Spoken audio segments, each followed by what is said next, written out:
What's going on, everybody? We are back again. It's me and Big Mike Raider. Big So, Mike's been having a year so far on this channel. He's been on the money. We've been on the money. We're up 7 units already this season. We had a hell of a Thursday night football. Big Mike had the first touchdown for you guys. I had the rest of the picks for you guys. yes, I sir. believe you took the over as well, which hit in the Yep. Thursday night game. So, good all across the board. We swept. We're up 7 units. 5 of those came on Thursday. We're going to roll them right into week 2 Sunday football here. We got the Kansas City Chiefs -3.5 at the Jacksonville Jaguars. Over under set at 51.5. Now, I am high on the Jaguars in general, but it was a shaky performance against the Colts last week. But it was all across the board in the NFL. Everybody was a little rusty. It was normal week 1 stuff going on. Obviously, the Chiefs looked a little rusty too. They definitely missed their boy Travis Kelce, but he's coming back. I think he's a great bet in this game. But overall, on a side, I'm staying out of this one, man. We got some weather conditions in Jacksonville tomorrow, and I just don't know where to go with that. What about you, Mike? What are you thinking? Yeah, I was kind of thinking the same thing, and it kind of makes me kind of want to change a little bit of the things I did put down because of the weather. Well, let's hear it. What'd you have? Yeah, go ahead. So originally I had, and this could still happen, right? I mean, you never know. The weather sometimes isn't a factor as much as we think. I got Calvin Ridley over 74.5 yards.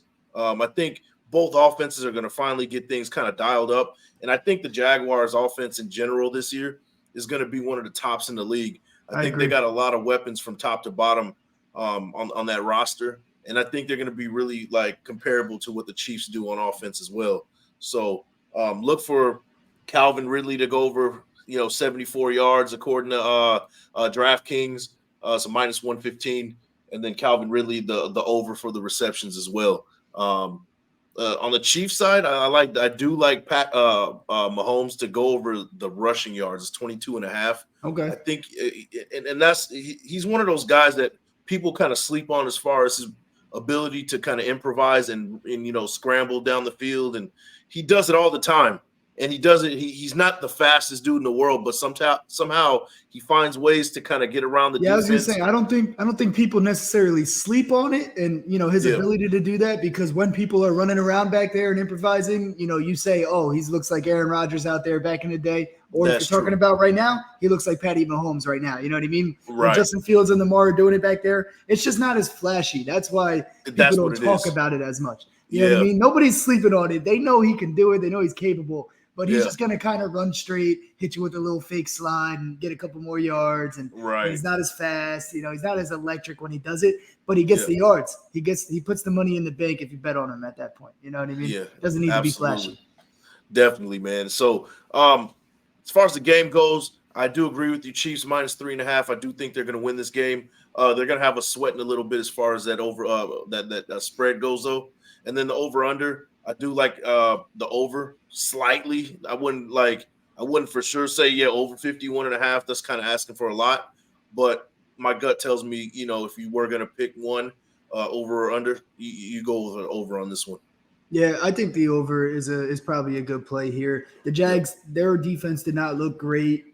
They had Anthony Richardson in his first game driving down the field a couple times. However, a lot of the points that were put up by the Colts came off of those fumbles. The Jags had a big fumbling problem. So, with these weather conditions now too, who's to say that doesn't happen again?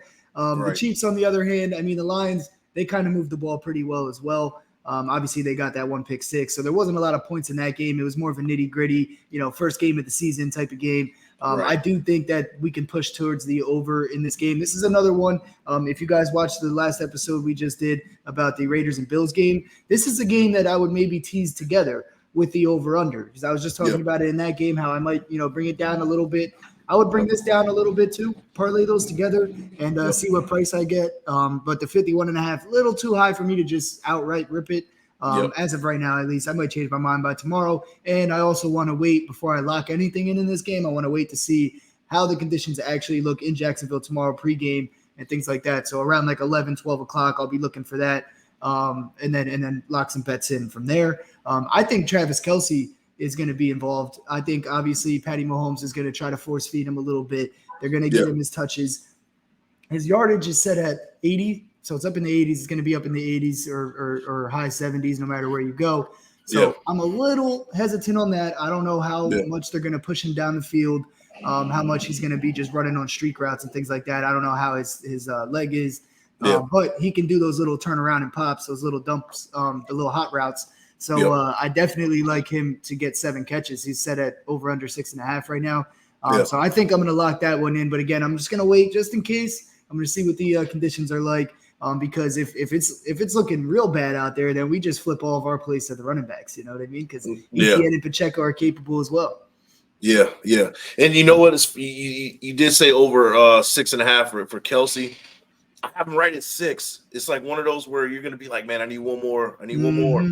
You know, that's usually how it happens when you're betting at 6.5 over on the receptions. They usually end at 5 or 6 or something like that. We've been having good luck so far this season, though. I'm going to try to keep it rolling, but yeah. Well, good luck to you on that. I can definitely see it though. That's why I said I'm not locking it in yet. I just think it's a good bet.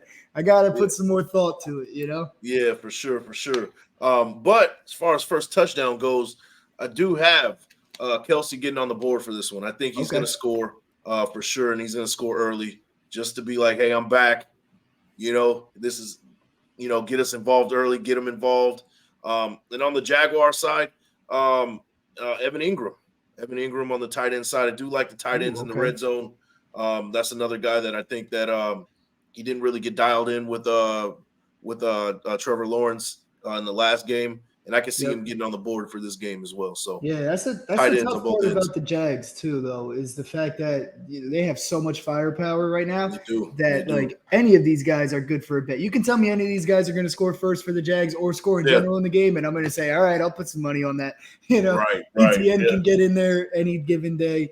Calvin Ridley just showed that he is ready to ball out. Last week he performed very well. There was no rust. That everybody that played last year was rusty week 1. Calvin Ridley took the whole year off and he was fresh. He was good to go, man.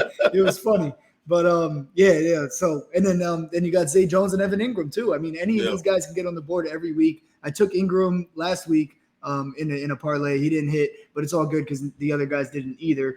But personally, I didn't give it out or anything, but personally, I did take Etienne and Zay Jones both straight as well. So they made me the money back there. Nice. But yeah, so any of these guys can go. So I could definitely see Evan Ingram. Right now, Evan Ingram, DraftKings, you're getting plus 1,700. That's a familiar number, Mike. That's a familiar number. 17 has been a good number for me, man. We just hit the tight end too with that plus 1,700. Yep. So I'm with that. And then what was the other one you said? Oh, you said Kelsey on the other side. So it's probably going to be like real quick 400 or something. Yeah, it's probably You're not getting as much bang for your buck on that one. Plus 600 though. That's still pretty good though. That's still not bad. Pretty good. You can't complain with that. You know what I mean? So either one. If you're feeling adventurous, go Evan Ingram. If you're going for the sure shot, go for Kelsey. Yeah, well, really, at that point, it just depends who gets down there first there, because I can definitely see both of them going at their tight ends. So, yeah. I mean, one other thing I wanted to mention, does Kadarius Toney have a bounce-back day? Do they feed him a little bit, try to get him back involved? Because, I've been saying, all week, everybody's been telling me, people, my friends and stuff that I talk to, they're like, oh, he's bottom of the depth chart now. Like, oh, he fucked up. He lost the game for them. I'm like, nah, man, that ain't how it works. First of all, he was a pivotal part of that Super Bowl last year. Yeah. So you can't just give up on him yet. Second of all, he was coming off an injury where he wasn't even really supposed to play yet. He didn't really have a lot of practice. He didn't practice any timing with Patty and things like that. Now we got a full week. He should be healthier because he didn't really get hit much last week because he couldn't catch anything and get tackled. But, I mean, we know the kid can play. You know what I mean? He's had some injury problems and things like that. But, once he gets the rock, he makes somebody move. His over-under set at 28.5, and he's the top receiver on the team. Yeah, that's ridiculous. That might be Patty easy money right in the rock. That might be worth a rip regardless. Yeah.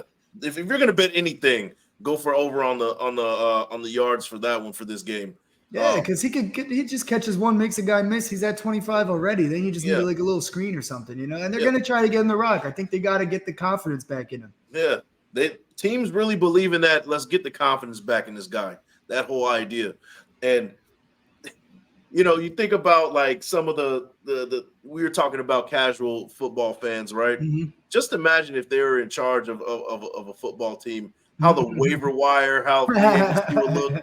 Like people It would look like cut fantasy, quick. bro. Yeah, it will be cut. People be cut so quick, picked up off of one good game. Like, let's not be too parabolic on what's going on with these teams, with these players, man. One bad game, they can come back, It's bounce only back. week 2, guys. It's only week 2. We got a lot Right. of time to go. We got a lot of time to make money. Right. But no, 100%. I think he's going to be involved. I mean, you got to get him involved after that performance.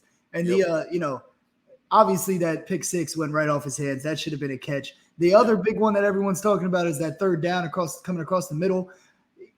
Yeah, you got to catch that. I mean, I'm a receiver, so I'm looking at it like, yo, it touched your hands. You got to catch it. That's what my coaches always told me. So whenever it touched my hands, I tried to catch that shit. Yeah, and I was pretty damn good at that, right? Yep. I just wasn't fast and quick and I was small and shit. But but they knew if I get a little open, I'm catching that shit. But there you go. Yeah, but that one, like, it kind of went right past the defense right there. Like it came at him a little quick. It looked like it was gonna get deflected, and then it didn't. Like, it was one of those where, like, you're like, oh fuck, that got through. Like, shit. You know what I mean? So it still should have been on him. Should have had better concentration. Should have been using his master focus, and he would have been all right. You know what I mean? But that link is in the description box as well if you want to try it out for a huge discount. But yep. I mean, I feel like he's gonna bounce back, man. He's got to. Yeah, no doubt. I agree with you. So that 28.5, I love that over right now. Yeah. I'm thinking that might be one to lock in as an official bet. Yep. Yeah, you might want to lock that one in. So yeah, that's all I got for this game. I don't know. Definitely Chiefs to cover this game. It's going to be a close game though. 3.5 is, we're not saying that it's going to be a blowout. It could be a 4 or 5 point game, something like that. But Chiefs cover this one. Yep, sounds good. And while we're talking about the Chiefs, we just talked about the Raiders.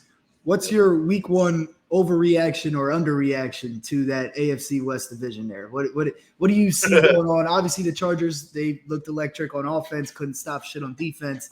And then your Raiders, the Chiefs. What do you think about them? Here's an interesting parlay you could add if you're really a big Raiders fan. Raiders beat the Bills, money line. Jags beat the Chiefs, money line.